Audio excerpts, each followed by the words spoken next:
You were saying that you were building your own computers, but then you're talking about this CD revolution and the ability to burn and download music. Right. So now this is the getting into the 2Ks and the, you know what I mean? So this is, you were into that thing. See, I wasn't into that. I wasn't thinking about that, but you were already seeing, hold on, man, if I can grab these songs, there's a market out here. That it was slowly moving towards, the Apple thing was just starting to be a thing. Folks. Oh, I didn't stop the recording. I'm gonna give you guys wait a minute. I had to mute that. Didn't want y'all to hear that.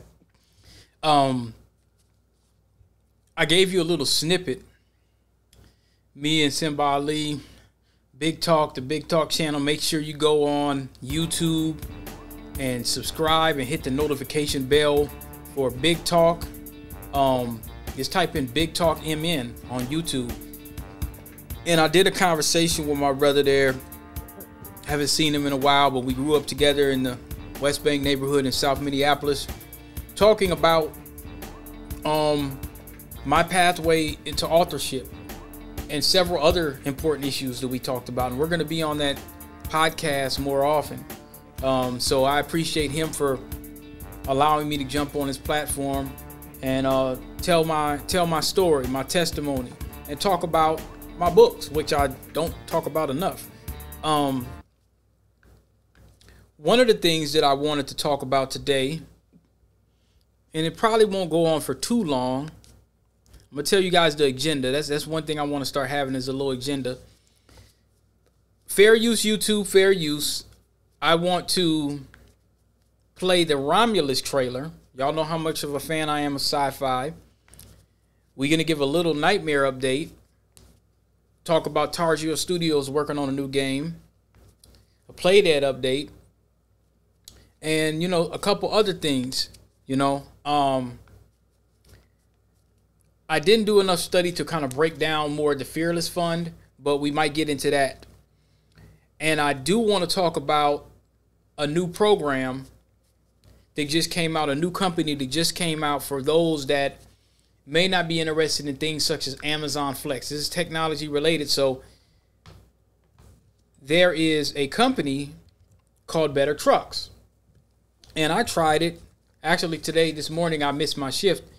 But Better Trucks is a technology company. Now, it's a logistical company. It's a delivery company. However, it's technology based. So they're saying if you go to their website, like, what's the difference? What's the difference in using the other guys in terms of delivery services? Instantly better technology. They say they built state-of-the-art technology stack designed for optimized efficiency and lightning-fast communication. They're able to scale. Omni-channel customer service across chat, phone, email, and text. And they started in Hillside, Illinois. Now, about this team, and I'm going to try to break it down bit by bit. They started off in 2019. Their history, they said, the founders of Better Trucks noticed that only a handful of retailers were dominating the e-commerce market by offering two-day delivery. As a result, more and more retailers unable to match the two-day delivery service were losing market share. Customer expectations for delivery were changing, and customers nationwide began to expect a two-day delivery as the standard, not the exception. Now, they found what the problem is. I'm going to let y'all go on the website and just check it out. But what I want to do is I want to play a little bit of some information that I found, because I was kind of interested in how they broke into the field. How did they break into the field here? So I'm going to play that here in a second. Those commitments and those investments to continue to invest in your technology. So these are all things that we look Hold on, let me find and bring that value. In those commitments and those investments to continue to invest in your technology. Talk to us about the mindset that you have to continue to make the necessary investments to enable you to be a technology first organization. Yeah, I mean, it comes from, where you're really putting your capital inside your organization. So what are you investing in? And that's one of our largest line items. is the technology budget. As Steven said about, kind of being a tech company first that happens to do delivery, a tech company first that happens to do delivery. Why does this keep going down? Hold on.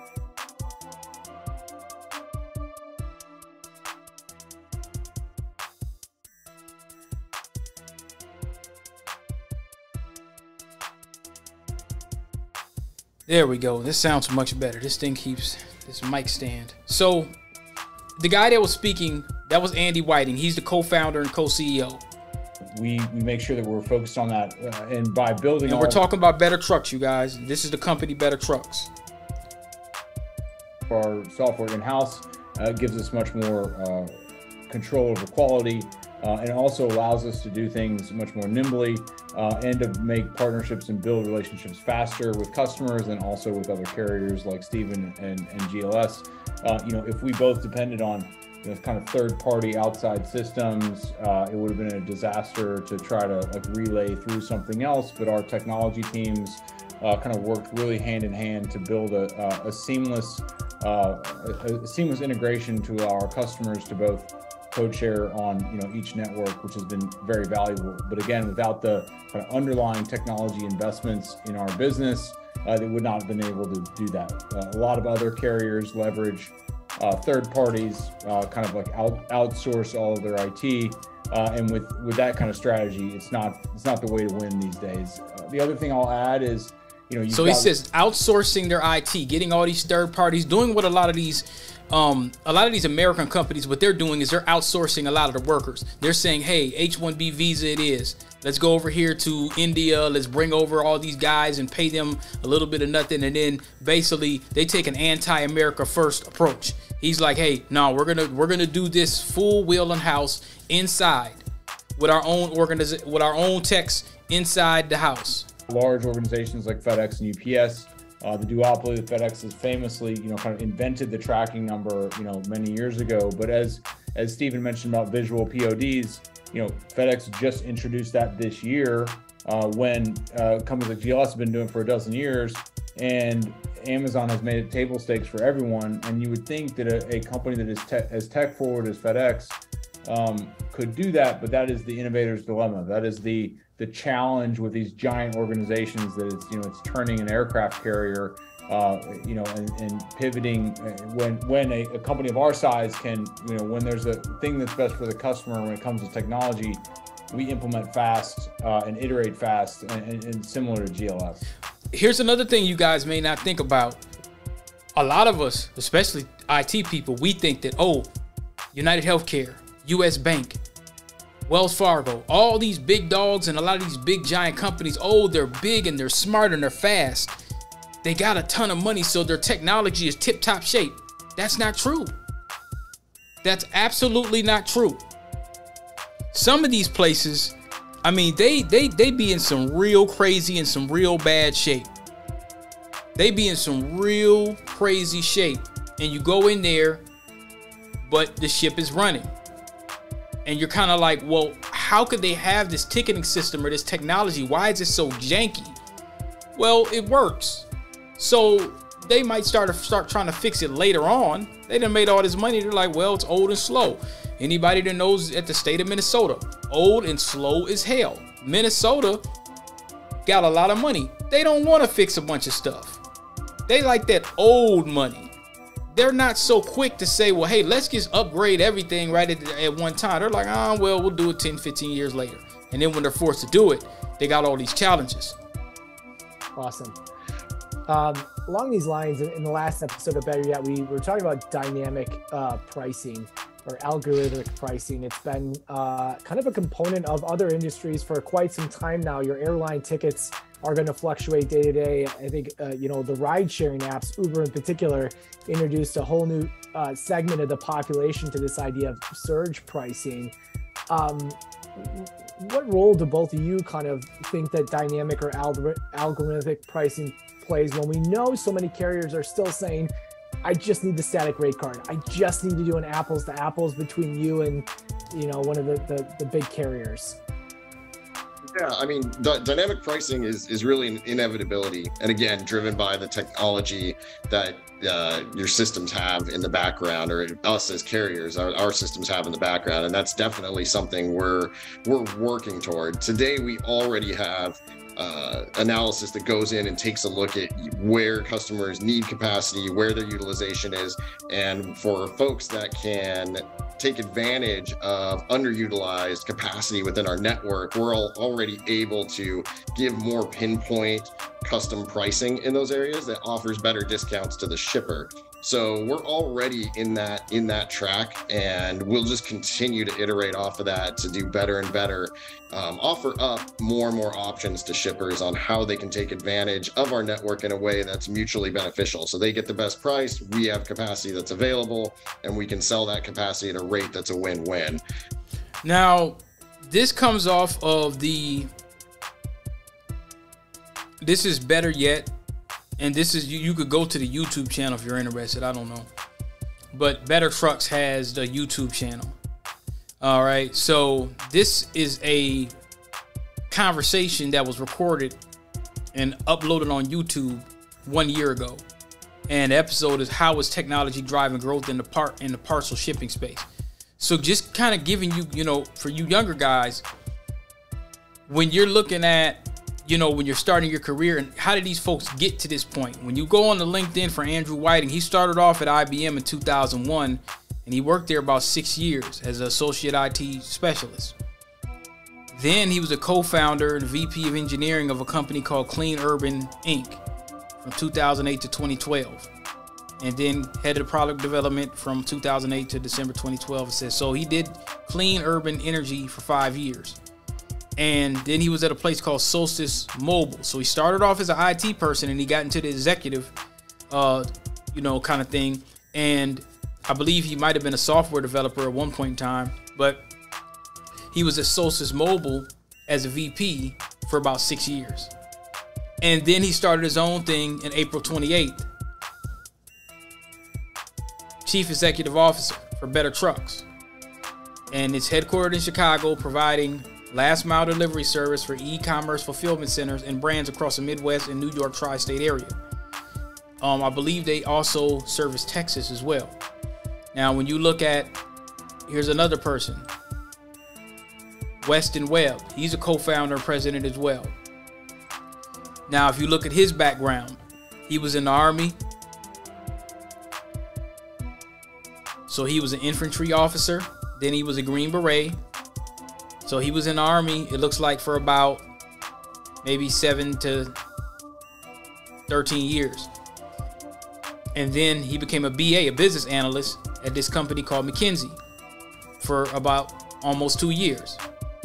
Then he was an owner at some company called DTO Corp for about 3 years. Then he became the co-founder at Better Trucks with Andy Whiting. So you see their upward mobility. Now, when people talk about job jumping and stuff, when people start saying that stuff to you, just bring your spidey sense on, because as you can see right here, the most successful people in the business, yeah, they did some jumping. They didn't stick around very long.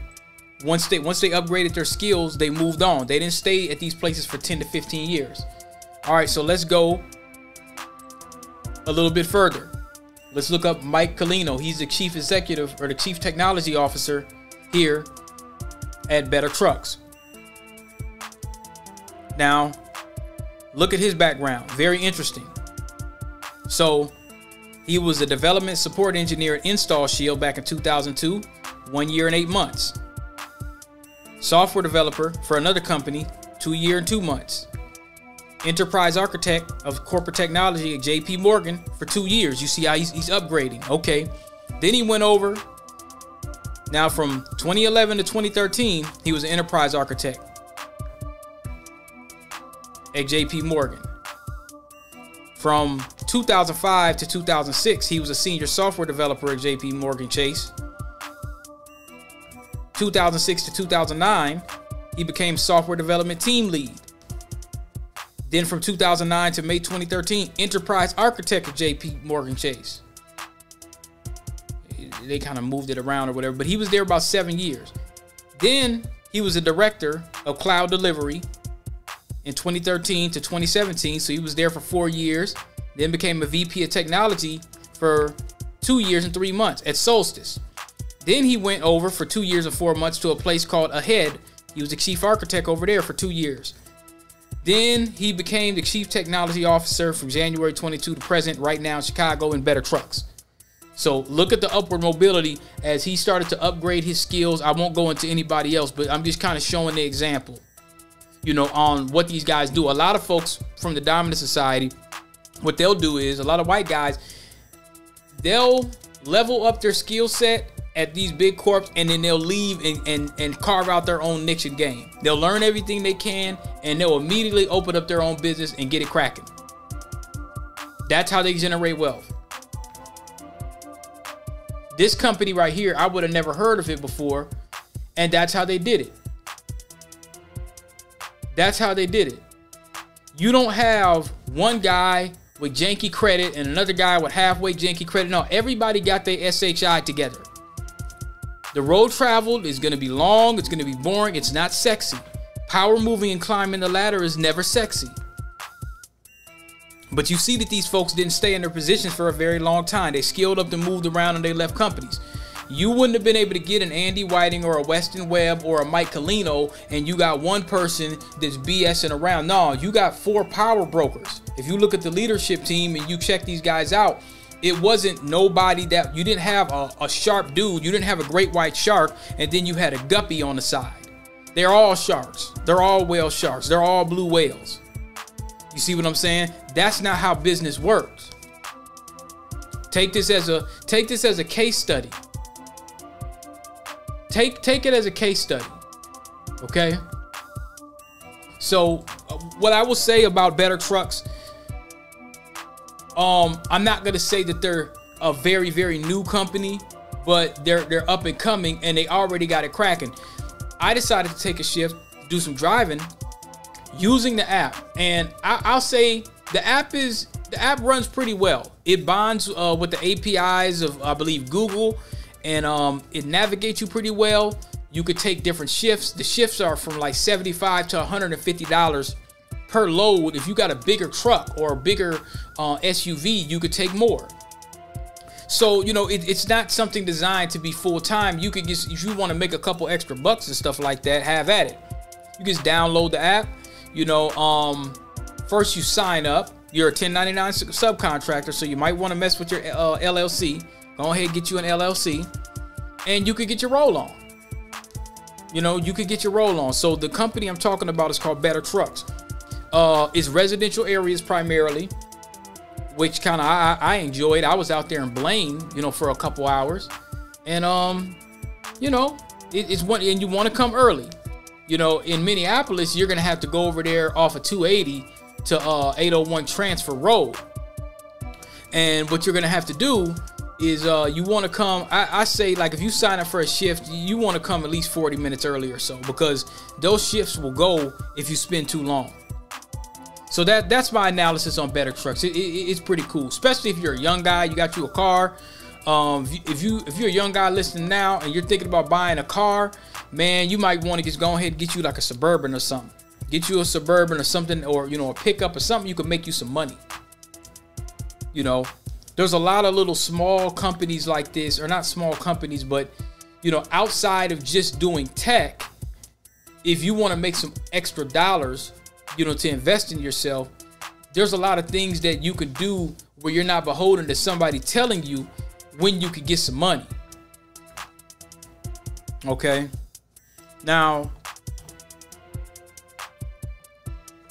I want to do a quick, and this is fair use. We're not really going to go too far.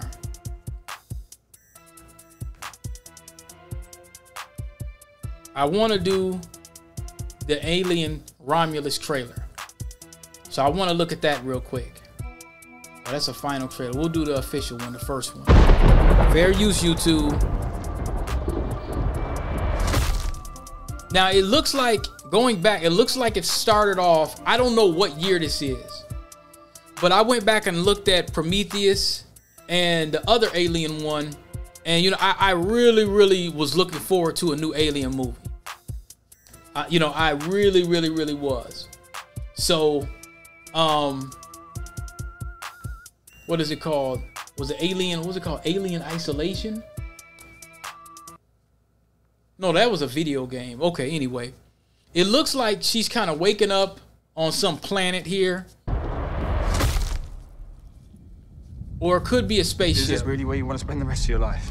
Okay, so she's getting ready to go up to outer space or something. Fair use, YouTube. Fair use. So there's a spaceship, and they're looking like they're boarding the spaceship. All right, Feed Alvarez. Who is Feed Alvarez? Let's look him up. I always like to look at the directors. Let's see all the stuff. Federico Alvarez. Now, what has he done? Okay, he did Evil Dead. That's a remake. That's considered to be a cult classic. Don't Breathe. That was great.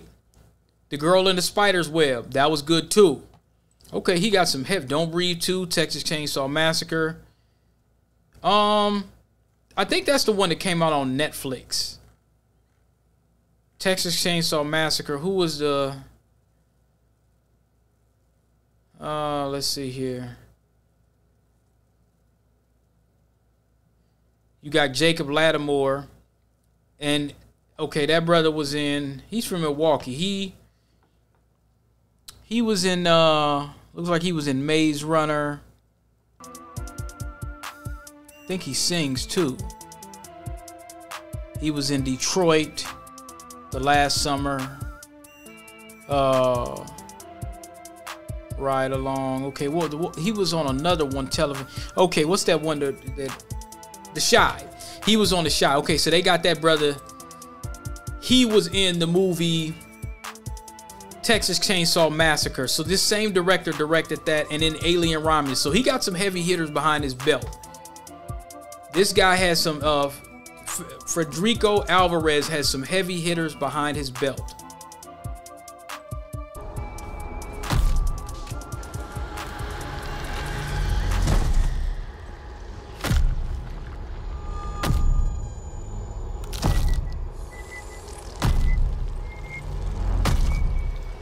Fair use. Oh, it's produced by Ridley Scott too. Who did the music?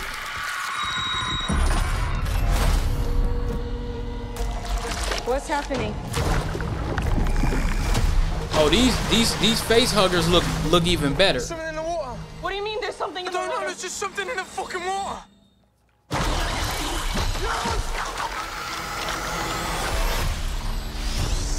I gotta go see this in theater. Fucking thing's hunting us. Open the door, come on. Run. Now, it doesn't look like they have a lot of people. It only looks like there's about 10 people to go into the spaceship.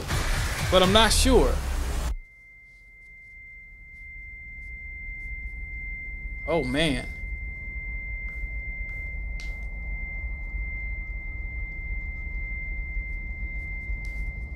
Yeah, I gotta go see this. Huge sci-fi fan. Are you sure you want to do this?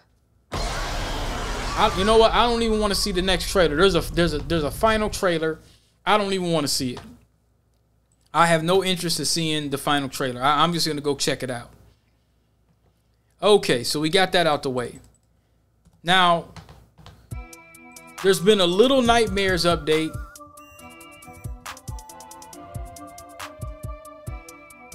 Little Nightmares 3. We have some bad news. Let me see if I can find out the information I had. I had it all. Let's see here.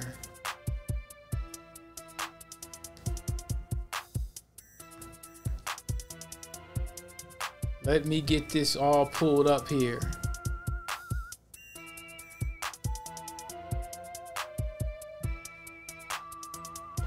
Let me get this all pulled up. Get that out of there. Let's archive this. Yeah, I don't know what happened to that. Okay, I'll just look for it. That demo that I played looked really, really good.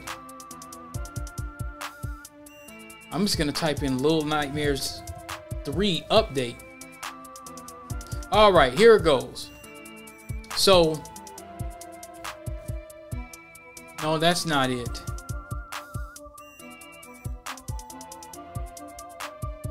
People keep saying it's delayed, but I want to hear an official site. I heard that it was delayed. So it's supposed to be confirmed.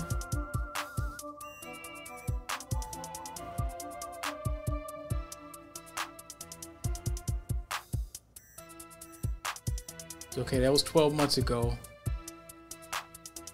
They said it's been Little Nightmares 3 has been delayed to 2025. Okay, so this is official. Please do bear with us, little ones, for we need a little extra time to prepare your visit. Rest assured, we promise to show you a proper welcome. So it says, ever since the announcement of Little Nightmares at Gamescom last year, we've been thrilled to see our community buzzing with excitement and anticipation. The teams at Supermassive Games and Bandai Namco Europe have been working towards delivering the best possible experience for the next entry in the franchise.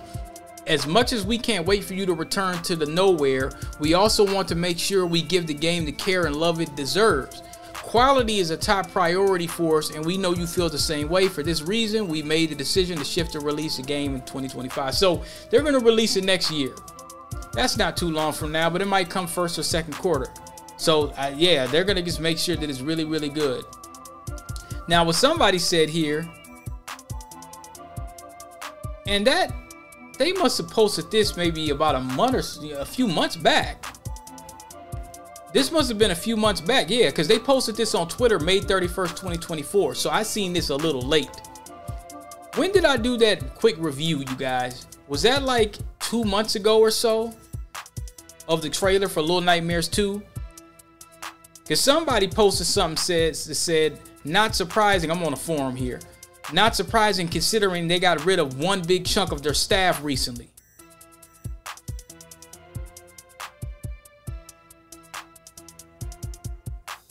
Okay. All right. Well, all right. It is what it is. So, yeah, that's that. Now, Tarsier Studios, those are the people.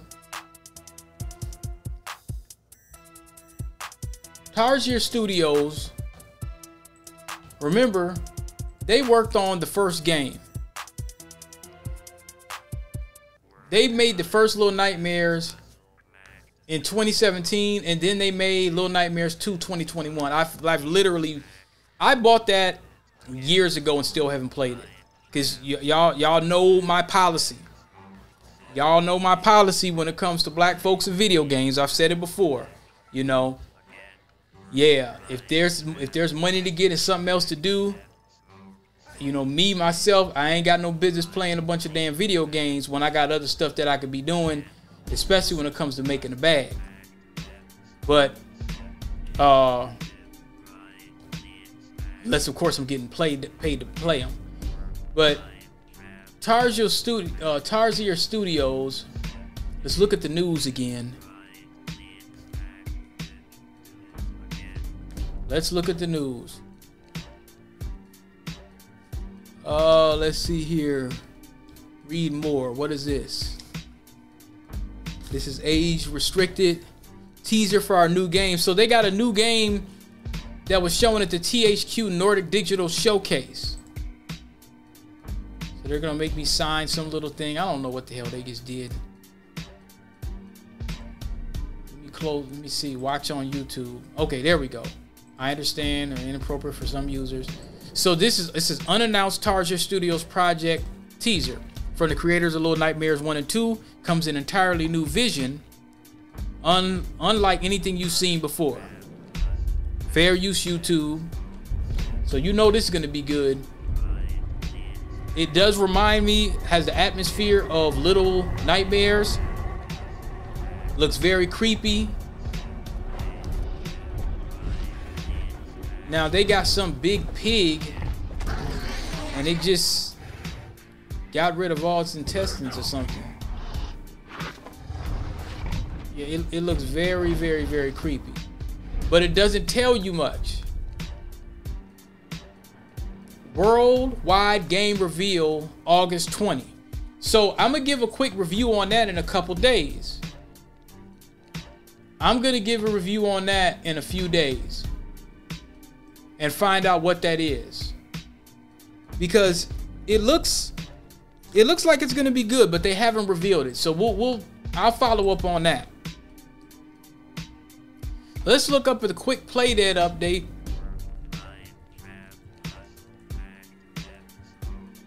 Let's see if there's any information on Play Dead. We're not finding much.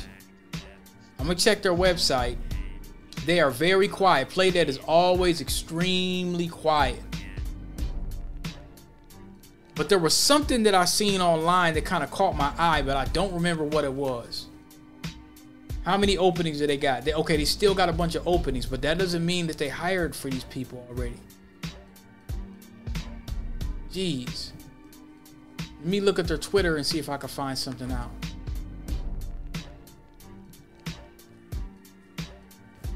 I swear I seen something. They do not post hardly at all, which is smart.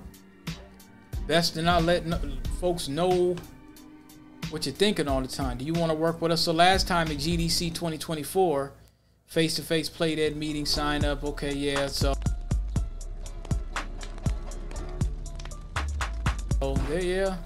they're working. We don't know nothing, and that makes people anticipate even more.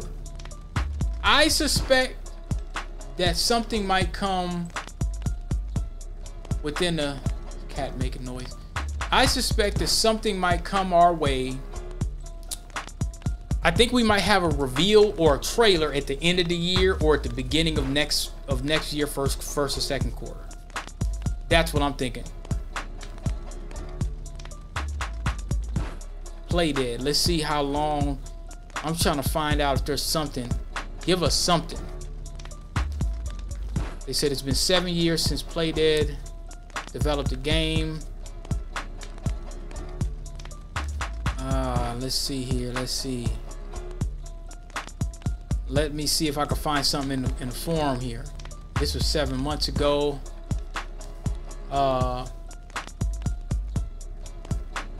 So it says 7 years ago, January 17, 2017, Play Dead made a tweet that they're working on a new game. Yep, I remember that. I was geeked when I seen that. And I think Little Nightmares came out kind of around that time. The first one. Can't believe it's been what? How many years has that been?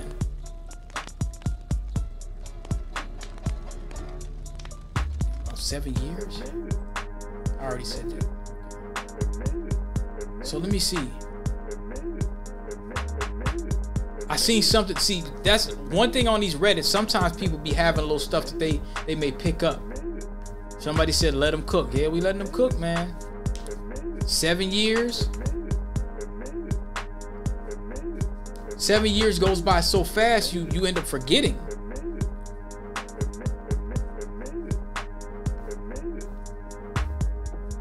Somebody said, while waiting for Play Dead's new release, Somerville helped fill the void. I still gotta play that.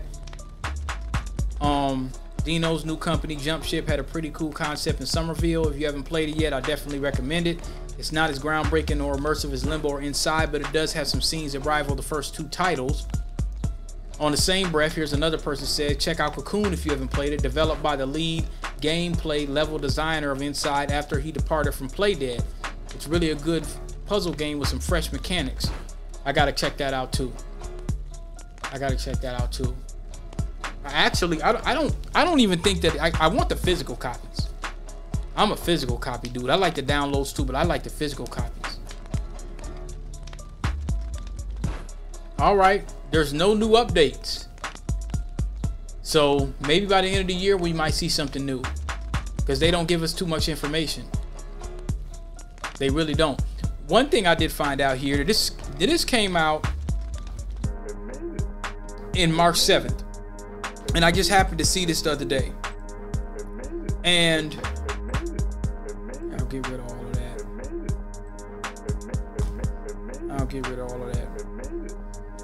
Is that Commvault and Rubrik wants to lure folks from the Cohesity Veritas merger. CEO snaps back. This is not Broadcom taking over VMware. Now, this article was by Chris Mellor. It says, with Cohesity and Veritas having announced their impending merger, data protection and cyber resilience rivals Commvault and Rubrik are trying to promote themselves as safe havens for customers that they think may be overcome by fear, uncertainty, and doubt. Cohesity, the main company in this merger, has been putting out the message that the deal will benefit customers and that no Veritas net backup customer will be left behind. And see, that was the fear of some of the customers.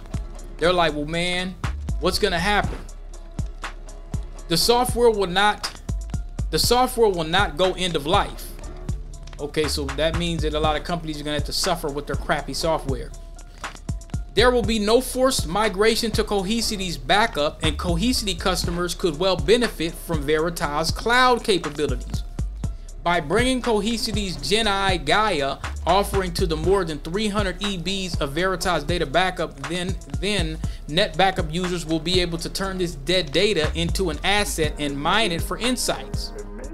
That's not the view of Commvault VP of Portfolio Marketing Tom Zonka has outlined blog entitled, quote, "Avoid Veritas plus Cohesity chaos," he writes. "Uncertainty and chaos should not come from vendors who purport to help maintain resilience." So he's basically telling folks, hey, look, come on over here. Don't rock with them. So this is what he said. The integration process between any two companies is complex and time consuming, likely taking several years to complete. At a time when data has never been more vulnerable to attacks, the transition can be quite chaotic for impacted customers and partners, but it doesn't have to be. Of course not. Come to Commvault. When it comes to cyber resilience, there is no time for chaos. Commvault Cloud is the cure for chaos. Wow, that's interesting. Rubrik's Chief Business Officer, Mike Tonornskaska, says, while the merger may make sense for Veritas and Cohesity, it will have a negative impact on their customers who are facing exploding volumes of data across data centers, cloud, software as a service, with unrelenting threats of cyber attack, ransomware, and data exfiltration. Tornincasa says both Veritas and Cohesity are coming from positions of weakness. Veritas has been struggling for relevance for the last 10 years. Oh, no. Whoa. That's interesting. I could attest to that. They have. While Cohesity has not been growing fast enough to raise another round of capital at an acceptable valuation. He chiseled away at the financial background. Quote, "This is not a deal done in happy times. Cohesity's valuation in 2021 was $3.7 billion. It should have increased considerably in the past 3 years if they had been healthy. Veritas was acquired by Carlyle Group, a private equity firm, for $7.4 billion in 2016. Yeah. This could be a minimum $11 billion plus business if these businesses were growing. Instead, the combined valuation is presented as $7 billion. Damn. In his view, Cohesity is now legacy, and we can anticipate Carlyle to bring the same playbook to the combined entity. No improved quality, higher prices, and less choice. So come to Rubrik instead." Man, they basically just laying it on the line. They're hitting back like politicians. Your stuff is garbage and it's gonna take time. Man. While both Commvault and Rubrik cast FUD on the Cohesity Veritas merger, their FUD elimination strategy is to suggest Cohesity and Veritas customers come to Commvault or Rubrik. This could mean Veritas or Cohesity customers then having to move to or adopt a separate backup regime. Yes, that's true. But that move to a separate backup regime is also what they're using to criticize Cohesity and Veritas. It's nice to have cake and eat it. Now look, this is what Cohesity CEO Sanjay Poonen said at an IT press tour in Jose. I don't expect a single Veritas customer to defect. Trust me, it's not my first rodeo. This is not Broadcom taking over VMware, so they throwing some more shade in the bunch. He told us, we're not talking about our roadmap until we meet regulatory approval. And I want to keep our competitors guessing. Let them spread the word it's conflict and chaos. I predict the FUD will fall flat. So his response is, hey, y'all go ahead and do your thing. We good over here. Cohesity and Veritas together will have around 10,000 customers. Rubrik has 6,000 and more than 300 EB under management.